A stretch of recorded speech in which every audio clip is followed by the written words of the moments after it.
After the abdication of Tsar Nicholas II during the February Revolution, the Russian Provisional Government pledged to fulfill Russia's existing commitments to the Triple Entente, which included launching an offensive in the spring of 1917, but this would actually come in the summer. Therefore, the Kerensky offensive occurred from July 1st to the 19th of that year. The operation was directed at capturing Lemberg and the rest of Galicia from the Austro-Hungarian Empire, which had really not recovered from the Brusilov offensive the previous year.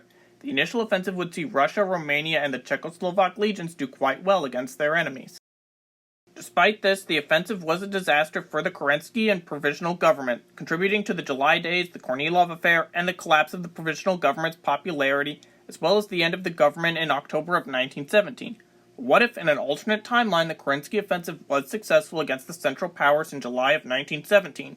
If you know how I do alternate history videos, then you know I first got to do a couple minutes of context, so you know what all conditions will need to be changed, and therefore what impacts those conditions would probably have on the scenario.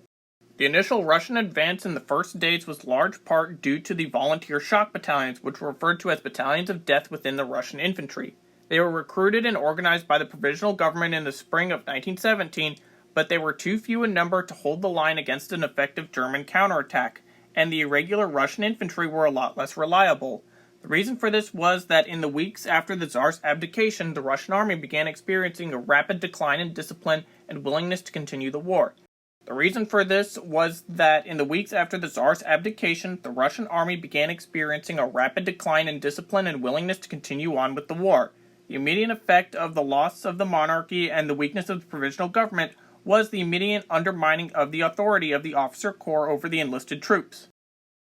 The day before the abdication, the Petrograd Soviet issued its Order No. 1 to the troops with the goal of preventing officers in Petrograd from using their garrisons against the revolution and to make officers treat soldiers with more respect.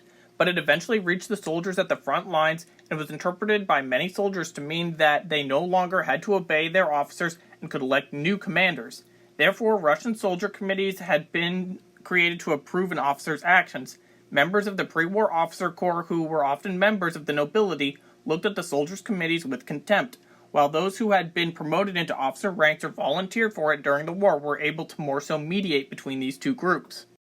Depending on the type of officer, things would end up all right or really poorly in their units, as many Russian soldiers had been peasants and wanted to fight a defensive war, while other officers favored the offensive in actions. Almost every corps at the front line experienced refusal by some soldiers that were in the reserve to move up to the front, though the vast majority of these situations would end up being resolved. There were some occasions in which officers were murdered by their troops, and these incidents most often happened in reserve units further away from the front lines. Part of the reason for this was that the officers and soldiers with common experiences on the front got along a lot better, while the members of training or reserve units had a lot less bonds between them, and therefore violence occurred.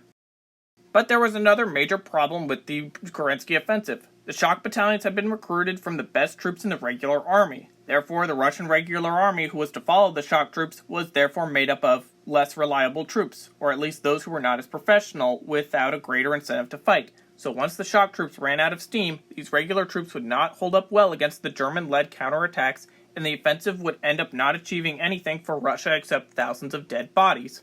The Russian forces were then pushed back after July 19th, losing all territories they had gained. The Germans and Austro-Hungarians would continue advancing into Russian territory by as much as 75 miles. And by the time of the German counteroffensive being over, on August 5th, nearly all of eastern Galicia had been retaken by the Central Powers. The retreat of the Russian army eventually stopped, and Kornilov managed to stabilize the front by mid-August. But the failure of the operation eliminated the offensive potential of the Russian army and would increase support for the Bolsheviks among various troop groups. The timing, even though it was delayed, was still quite poor for the offensive. This was because France, Britain, and Italy pressured the provisional government to take an offensive action, and according to Russian Foreign Minister Mikhail Tereshchenko, they threatened to withhold loans that Russia needed to avoid bankruptcy if there was no Russian offensive. Kerensky, although thought that a Russian military success would pressure the other Entente powers to seek peace on terms of his government's earlier declaration calling for self-determination of all nations. So he saw Russia's military action as an extension of his diplomacy to end the war on renegotiated terms. However, this was never going to happen. The United States also sent a delegation to Russia led by former Secretary of State Eli Root, who told Tereshchenko that the offensive should be postponed to give Russia more time to recover from political unrest, and that Russia just being at war with Germany was enough assistance to the Entente. However, despite keeping these German divisions on the Eastern Front, the other countries had more influence in Russia than the United States, and the delegation arrived when the decision had already been made. On the other side of things, the Germans were fully aware of the Russian offensive plans from a combination of reports from deserters and aerial reconnaissance, and after defeating the French offensives in the west, the Army Supreme Command sent divisions from the west to the Eastern Front. German Quartermaster General Erich Ludendorff intended to not only stop the Russian offensive, but also to launch the counteroffensive into Russian territories. The German High Command's plan called for the capture of the Tarnopol-Chernovitz line, and Germany transferred 6 to 7 infantry divisions. Sources are a bit iffy on that, but there was 1 cavalry division and 2 artillery regiments from the Western Front to carry out the counterattack in the east, which would be very successful. The thing is, during Russia's initial offensive, the Czechoslovak legions had performed very well, and although the Russian shock troops had done their job, the rest of the Russian 11th Army in the southwestern front was exhausted after a few days of fighting. They had expected to remain in defensive positions to hold back their gains, but the less than reliable regulars and the reserve 1st Guard Corps were then ordered to attack. However, their artillery support before the attack was to occur to weaken the German defenses never came, and the Russians would be cut to pieces. The Russian troops then became very demoralized, and their reinforcements from Petrograd also had a heavy Bolshevik infiltration, and other units were just unwilling to go to the front to assist. With all of that, changes in this alternate timeline to produce a Kerensky offensive success will first be to have the offensive take place probably a month later, despite the whining of most Entente countries. With this change, the Russians will have some more time to recover, but the Germans and Austro-Hungarians will also have more time to prepare. But this might prevent the Germans from receiving word from various deserters of the attack, but that's still unlikely. Additionally, Order No. 1, which created the soldier committees, might not have to pass, as certain groups would not fight when they were needed. Furthermore, during the offensive, artillery support has to come, as it's a major factor in World War I, and of course warfare in general. But lastly, some shock troops will potentially have to remain in regular units to maintain the reliability of the regular army, even just temporarily. Assuming this is able to produce a Russian success, they will be completely exhausted in their new lines in Galicia. The Brusilov offensive a year before had used up all of Russia's offensive capabilities, and a successful Kerensky offensive would not just have used up the rest of Russia's offensive capabilities, but also a significant number of resources for the defensive war that comes next. The Austro-Hungarians would respond, of course, with panic, as the empire was in a very bad state, as they were barely holding on for the last 2 years of the war, and the Kerensky offensive would make things a lot worse for them. There's a chance that the empire might drop out of the war, but it probably wouldn't happen because the Germans are there. Germany is forced to clean up Austria-Hungary's mess again, which causes a complete reliance on Germany by Austria-Hungary. I could see Germany taking complete control over the Austro-Hungarian military on the Eastern Front, which further demoralizes the empire, which is just an empty shell. At the same time, the German counterattacks will see some successes, but with Austria-Hungary contemplating surrender, the German troops are also used to maintain order and stability in what's left of the empire. Anyway, Russia temporarily will hold its gains in Galicia with very few resources.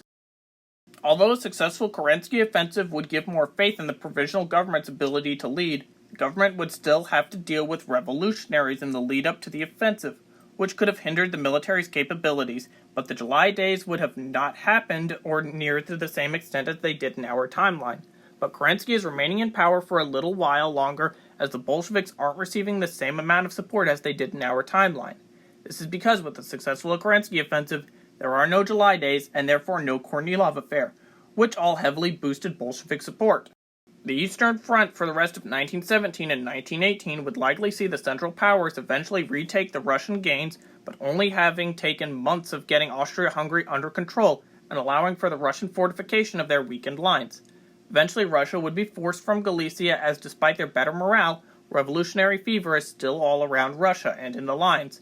But Germany will have to divert some troops from the Western Front, but it would be negligible in my view, as Germany would just have defense in depth, so the Entente can't make much gains on the Western Front. Sorry, but also not sorry, Bolsheviks, but the Russian Revolution isn't going to happen in 1917. You see, in our timeline, the conditions were set for the October Revolution because of the failure of the Kerensky offensive and what came after it. Without the Kornilov affair, which came after the July days, the Russian army will stay loyal to the provisional government, and should the Bolsheviks attempt a takeover, the army would come to Kerensky's defense, unlike in our timeline where they didn't. So Russia is sticking with Kerensky at least for the rest of the year, but 1918 would be a bit more up in the air, as the war and front lines in the east had been significantly altered.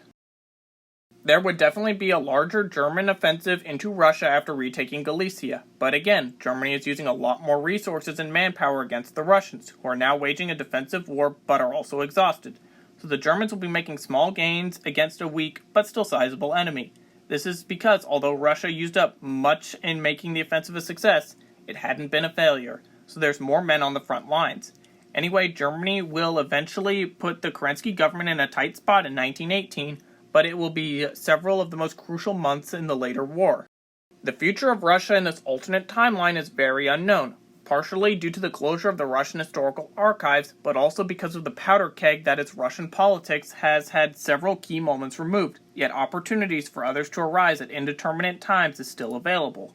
So on the one hand, the provisional government might remain barely alive, but on the other hand, the Bolsheviks or some other revolutionary type group might be able to take advantage of the 1918 German Great Offensive to quickly rise against the government. Western Front impacts would see no Kaiserschlacht, which seems to be a common theme in these alternate World War I Eastern Front videos that I've been doing, as of course, Germany has been forced to divert significant forces to Austria-Hungary and the Eastern Front. However, when the war ends in an unknown but still sooner time, the peace terms are also very unknown for Germany. So the Russian Civil War, as well as the potential rise of fascism and Nazism, are completely up in the air. This is just one possible scenario. What do you think would have happened if the Kerensky offensive of 1917 was successful? Write in the comments, and thank you for watching.